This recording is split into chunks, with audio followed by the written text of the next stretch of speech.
Shalom, shalom, shalom. All praises and barakatah to the Father of lights, Father Yahweh. Peace and blessings to the Son and big brother to the kingdom, Yahweh Shai. All praises due. Peace and power to the throne of King David, the Most High servant. This is KD, your king and shepherd, with another message of daily edification. All praises due. Peace and blessings to you, Royal House. Out there listening and learning and edifying still to this day. All praises to you. I didn't get to complete the terrible day ahead. I got more edification on that I want y'all to have and hold on to. For those of you that are new here, this is for your edification, to guide you through what's getting ready to happen. To those of you that have been here and that know, this is to continue to edify you, to continue to strengthen you, to let you know you're in the right place. Nobody else is going to tell you these things, and I keep telling y'all that. All these dumb camps, all they doing is sitting there arguing over dumbass shit. I mean, they're a real fucking disgrace. They arguing over who did what, who did who, why he ain't wearing his fringes and all that stupid ass shit. Ain't none of that finna matter in a minute, man. It's not. All right. Zechariah 13 is clear that the Most High is removing the idols out of the land right now, and he's making these prophets ashamed. All right. These are the same ones that was sitting here,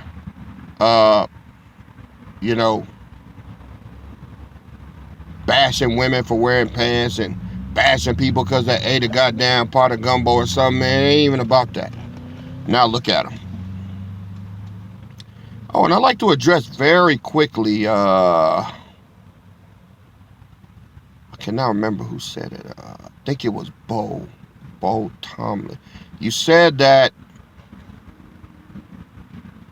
the Japhet video, you said, but Jacob have I loved, Esau have I hated. Let me explain that real quick. Yeah, that's true.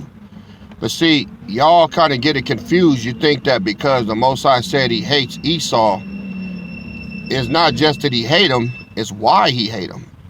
See, the white man is not Esau. He not mad at the white man for beating our ass and raping us and all that. He put us here to get chastised.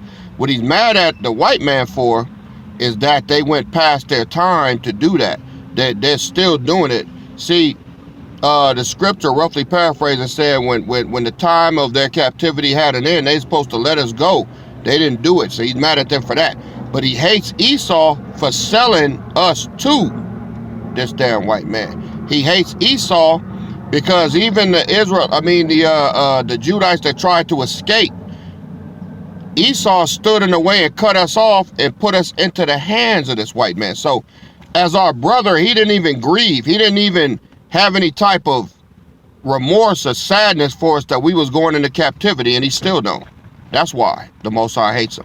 This white man ain't going nowhere. I'm going to tell y'all that now. But Esau is. The Saudi Arabians, when they get done, after we get through beating their ass and they building our kingdom, guess what? They're going to be totally wiped out. Their race is going to be no more in this earth. Our twin brother is going to die, but that's another lesson. But I wanted to give you some history on that. Don't think that because this white man beat our ass and all that, the Most High created him to do that. That's our whipping stick. This is why, see, you ever that saying a nigga need a white man over him? Well, some of these niggas do. See? And this white man is the damn crown prince of whooping your motherfucking ass. He good at it. That's what he do. When I was growing up, we used to have them damn cops rolling around the hood to serve and protect. Nah.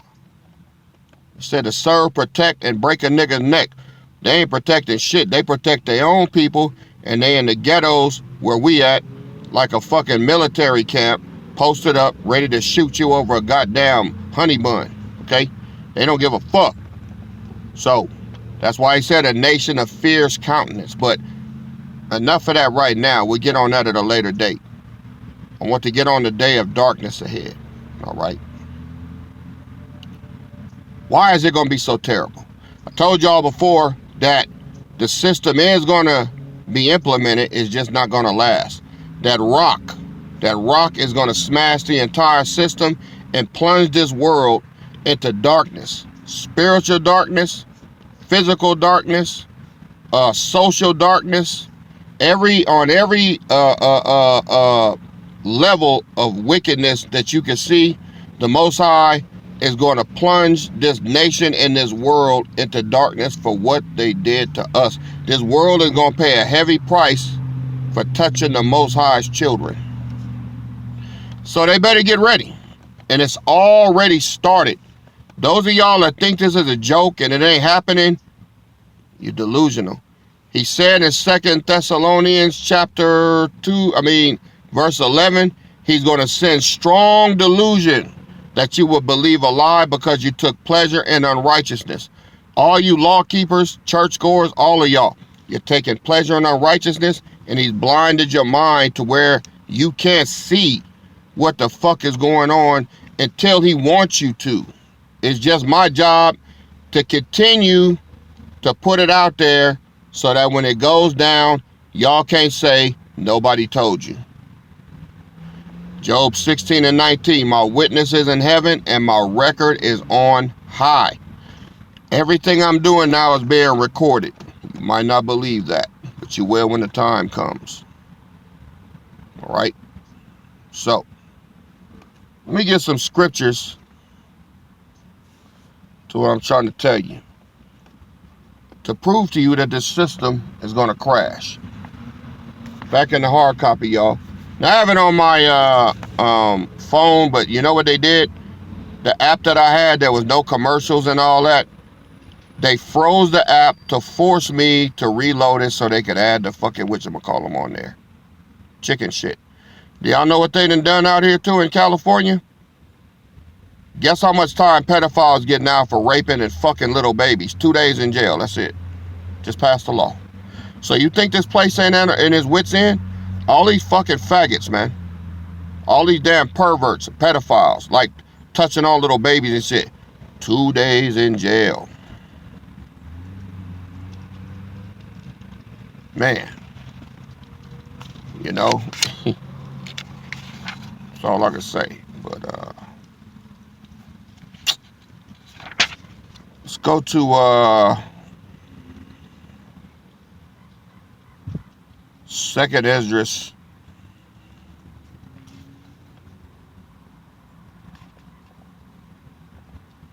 Verse I'll start at 16, chapter 16, verse 1. Woe be unto thee, Babylon. That's America, y'all. And Asia. Woe be unto thee, Egypt and Syria. Told you, Syria is the northern kingdom. Egypt is the southern kingdom. Gird up yourselves with cloths of sack and hair. Bewail your children and be sorry, for your destruction is at hand. A sword is sent upon you, and who may turn it back? A fire is sent among you, and who may quench it? Plagues are sent unto you, and what is he that may drive them away? May any man drive away a hungry lion in the wood, or may any one quench the fire in the stubble when it had begun to burn? May one turn again the arrow that is shot of a strong archer.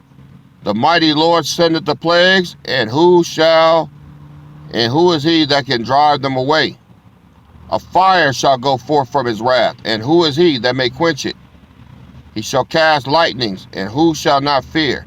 He shall thunder, and who shall not be afraid? The Lord shall threaten, and who shall not be utterly beaten to powder at his presence? The earth quaketh, and the foundations thereof. The sea rises up with waves from the deep, and the waves of it are troubled. And the fishes thereof also, before the Lord and before the glory of his power. For strong is his right hand that bendeth the bow. His arrows that he shooteth are sharp, and shall not miss. When they begin to be shot into the ends of the world, behold, the plagues are sent, and shall not return again. Until they come upon the earth, the fire is kindled, and shall not be put out, till it consume the foundation of the earth. Like as an arrow which is shot of a mighty archer, returning not backwards, even so the plagues that shall be sent upon earth shall not return again.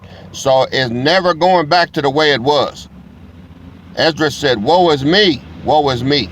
Who will deliver me in those days? Verse 18, the beginning of sorrows and great mournings, the beginning of famine and great death, the beginning of wars, and the powers shall stand in fear, the beginning of evils. What shall I do when these evils shall come? Behold, famine and plague, tribulation and anguish are sent as scourges for amendment.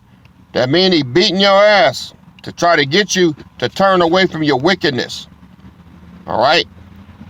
But for all these things they shall not turn from their wickedness, nor be always mindful of the scourges. Behold, victuals shall be so good, cheap upon earth, that they shall think themselves to be in good case. And even then shall evils grow upon the earth, sword, famine, and great confusion.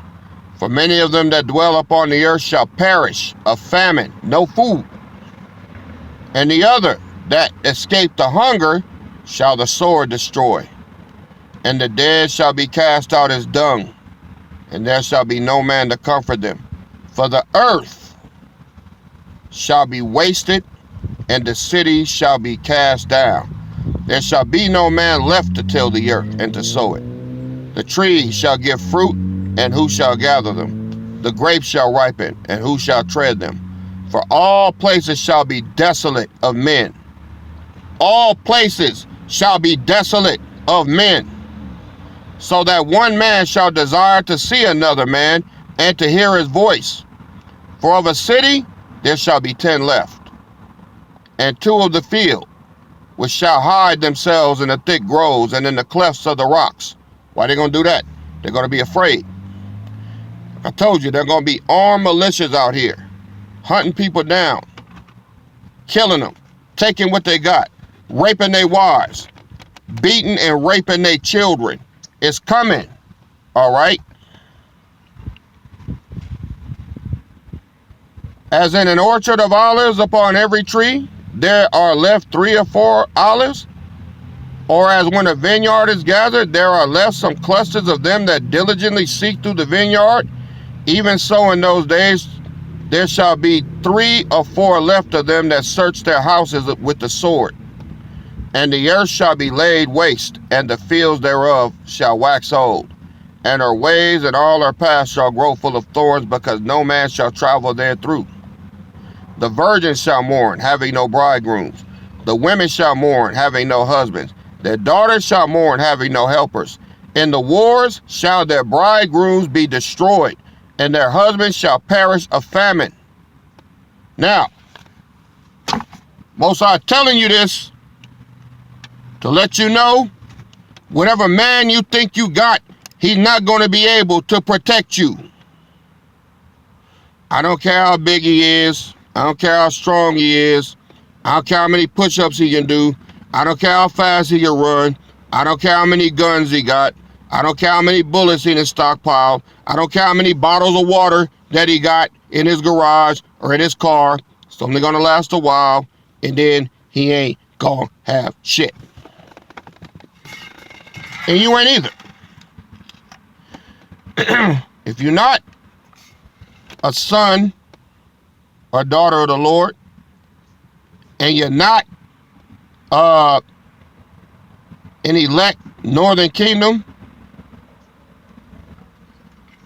you're gonna die.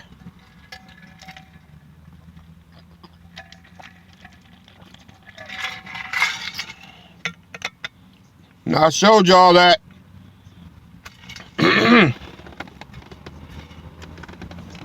in the Apocrypha. I'm gonna give it to you in 66. Let's go to Amos chapter 5.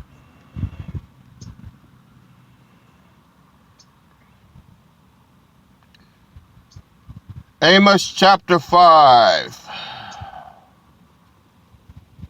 Well, you know what, before I get to that, let me start at Jude 1, which is only one chapter of Jude anyway. Verse 21, Jude 1 and 21. Keep yourselves in the love of the power, looking for the mercy of our Lord Mashiach Yahweh Shai unto eternal life. Now, this is what he's telling to the northern kingdom. And of some have compassion, making a difference. All right. Verse 23. And though in others save with fear. All right. Save with fear, pulling them out of the fire. Hating even the garment spotted by the flesh. All right. Let me give you a New Living Translation, verse 22. And you must show mercy to those whose faith is wavering. Rescue others by snatching them from the flames of judgment. Show mercy to still others, but do so with great caution, hating the sins that contaminate their lives. Trying to snatch y'all out the fire, man. But hey, you want to get in it, the time is going to come when you're going to be engulfed in it, and there'll be no escape. Let's go to Amos chapter 5.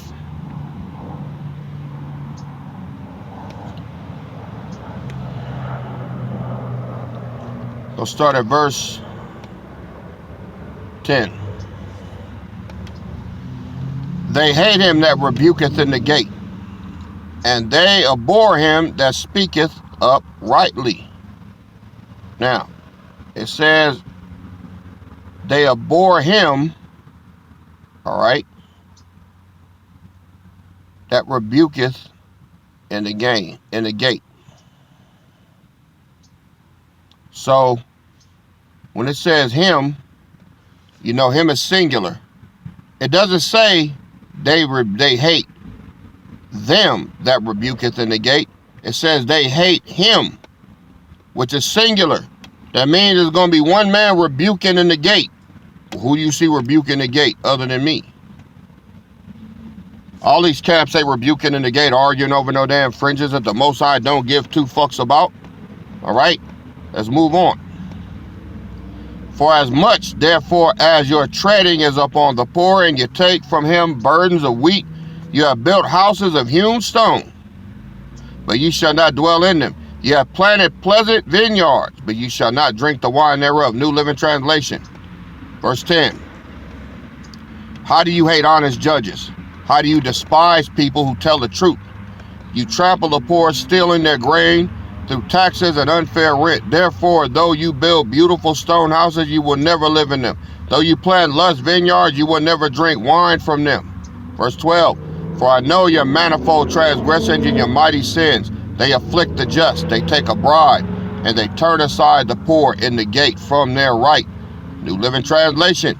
For I know the vast number of your sins and the depth of your rebellions. You oppress good people by taking bribes and deprive the poor of justice in the courts. Verse 13. Therefore, the prudent shall keep silence in that time, all right? For it is an evil time. Seek good and not evil, that ye may live. And so the Lord, the power of hosts, shall be with you as you have spoken. Hate the evil, love the good, and establish judgment in the gate. It may be that the Lord of hosts will be gracious unto them, unto the remnant of Joseph. Therefore, the Lord, the power of hosts, the Lord saith, thus wailing shall be on all the streets, and they shall say in all the highways, alas, alas, and they shall call the husbandmen to mourning, and as such as are skillful of lamentation to wailing. Who is a husbandman? That's you camps. That's you camps. Want me to prove it to you? Let's go to Zechariah chapter 13. Verse 4. And it shall come to pass in that day that the prophets shall be ashamed every one of his vision when he hath prophesied, neither shall they wear the rough garment to deceive, but he shall say, I am no prophet, I am a husbandman, for a man taught me to keep cattle from my youth. There you go. Amos chapter 5. All right? Amos chapter 5.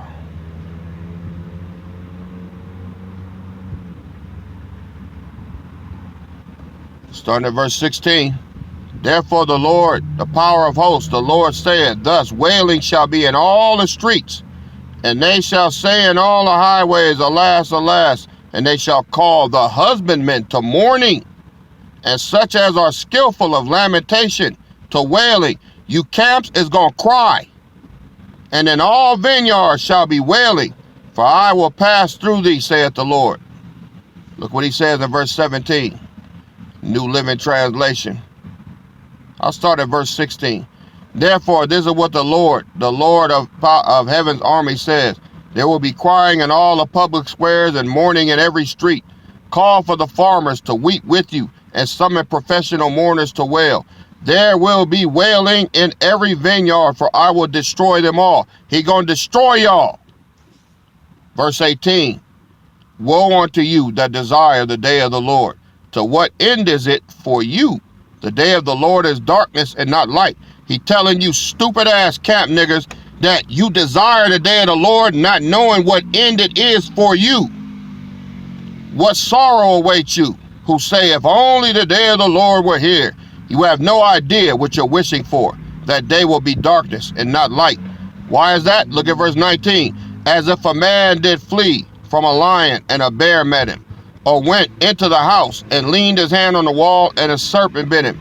Shall not the day of the Lord be darkness and not light, even very dark, and no brightness in it? NLT. In that day you will be like a man who runs from a lion only to meet a bear. Escaping the bear, he leans his hand against the wall in his house and is bitten by a snake. Yes, the day of the Lord will be dark and hopeless, without as much as a ray of joy or hope. All right? Look what he tell y'all. I despise your feast days. I will not smell in your solemn assemblies. Though you offer me burnt offerings and your meat offerings, I will not accept them. Neither will I regard the peace offerings of your fat beasts. Don't y'all do that shit still? Take thou away from me the noise of thy songs, for I will not hear the melody of thy viols. But let judgment run down as waters, and righteousness as a mighty stream. Y'all ain't gonna get shit. So what system is gonna be in place? Well, I already told you.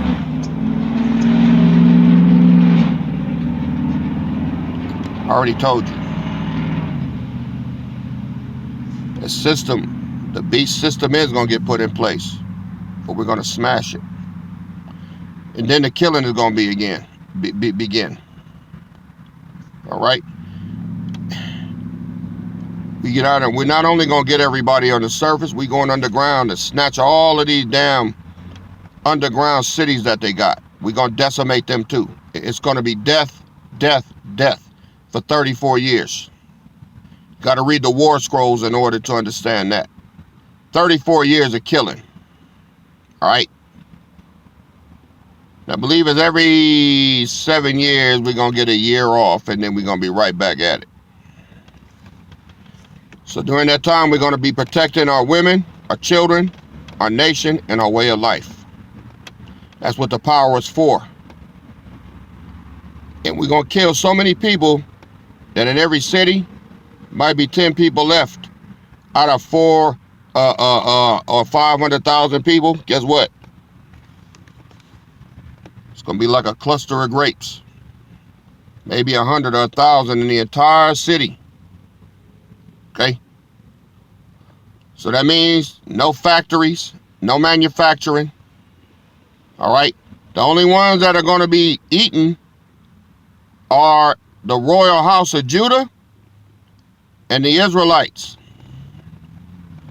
Because everybody that wants to cleave to the house of Jacob, all right, those are the ones that are going to be putting forth the physical work that it's going to take for us to come up as a nation. Everybody else, fuck them. All the factories are shutting down now. All the banks are shutting down now. And when that rock comes to smash that new beast system that they think they're going to be in charge of, they're going to all plunge into darkness. And then they're going to meet the men of the Lord to get that divine judgment, which is torture and death. Let's go to Psalms 149.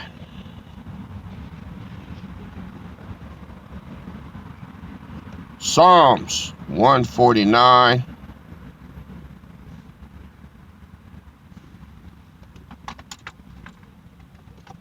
Praise ye the Lord. Starting at verse 1. Sing unto the Lord a new song and his praise in the congregation of the saints. Let Israel rejoice in him that made him. Let the children of Zion, southern kingdom, be joyful in their king. The king is here already. Let them praise his name in the dance. Let them sing praises unto him with the timbrel and harp. For the Lord takes pleasure in his people. He will beautify the meek with salvation. Let the saints be joyful in glory. Let them sing aloud upon their beds. Let the high praises of the power be in their mouth and a two-edged sword in their hand. To do what? To execute vengeance upon the heathen and punishments upon the people. To bind their kings with chains and their nobles with fetters of iron. If their kings and their nobles are bound with chains and fetters of iron, how are they going to be in charge to take care of everybody else? How are they going to run a beast system with nobody to run it? It's ran by the kings and nobles of this time. So if they're in chains and fetters of iron, they're not going to be in charge no more. They're going to be bound. Right? Make it make sense. Look at verse 9. To execute upon them the judgment written. This honor have all his saints. Praise ye the Lord. No matter what your rank is, you're going to be putting work in on these heathens. The ungodly system is going to get off to a running start, and then it's going to come to an abrupt and final end. You got to read 2nd Ezra 14, 15, and 16. How could there possibly be a system in place when men are going to be going house to house, robbing, raping, and pillaging? There is no a system. It says that they are not going to regard their kings or their princes. That's your governors, your mayors, your president, whatever. They're not going to be here, man. They're not going to be in charge. They're going to be running and hiding too. They're going to be running and skipping too. So whatever you think the day of the Lord is going to be, it's not going to happen. Talk to you ladies. Let's go to Isaiah chapter 3.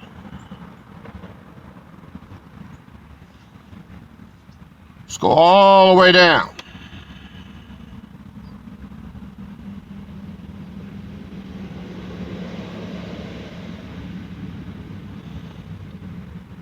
Verse 25. All you ladies that think you got a strong man on your side and I'm going to be okay. No, you're not. You're going to need to read the entire chapter of Isaiah chapter 3, because when it calls you the daughters of Zion, it's talking to y'all. You nappy-head, hard-head bitches out there that think everything is a fucking joke. 25. Thy men shall fall by the sword, and thy mighty in the war. Your men, the men that you've been dogging out and talking shit about, and I don't need no man, y'all are going to run to them for protection in this day. And they're going to get killed. And look what it says. And her gates, that means wherever she lives, shall lament. All right? And she shall be desolate, and she's going to sit on the ground. New Living Translation. The men of the city will be killed with the sword, and her warriors will die in battle. The gates of Zion will weep and mourn. The city will be like a ravaged woman huddled on the ground. That's why in Isaiah 4:1, carrying it over, what does it say? And in that day, 7 women shall take hold of one man. What man? A man of the Lord. Saying, will we eat our own bread and wear our own apparel? Only let us be called by thy name to take away our reproach. It's going to take a man of the Lord to keep your nappy head ass alive during that time. In that day shall the branch of the Lord be beautiful. The branch of the Lord are the Lord's men. Glorious, and the fruit of the earth shall be excellent and comely for them that are escaped of Israel. And it shall come to pass that he that is left in Zion and he that remaineth in Jerusalem shall be called holy, even every one that is written amongst the living in Jerusalem. When the Lord shall have washed away the filth of the daughters of Zion, you nappy-head bitches, he gonna wash your wickedness away with judgment. And shall I purge the blood of Jerusalem from the midst thereof by the spirit of judgment and by the spirit of burning. All right? That's what he's gonna do. Y'all got a rough road coming. Boss bitches will be broken. Made that promise to you years ago. It's getting ready to come to pass. Keep laughing though. Keep laughing. Keep thinking shit is funny. Keep watching these stupid ass talk shows, you dumb ass niggas. Keep fucking around and taking your salvation lightly. Keep doing it. And I will laugh at your calamity. I'm not gonna give two fucks about you when that time comes. Be advised, govern yourself accordingly. No help is coming. No system is gonna protect you. There'll be no food, no water, no shelter. And you will be running for your life. Terrified, day and night. No sleep, no bath, no new clothes, no new shoes. All right? So if you want to live that life, stay on the path of ignorance. You've been warned. Giving all praise to the Father of lights, Rakatha Yahweh, peace and blessings. To the Son and big brother to the kingdom, Yahweh Shai. Still awaiting your return. Can't wait to see you and have that drink. All praises, peace and power to the throne of King David. And peace and salutations to the royal house. All you real faithful members staying on your square, doing what you're supposed to do, I salute you. All praises. See y'all on the next go round. This your king and shepherd, King David, and I'm out. Shalom.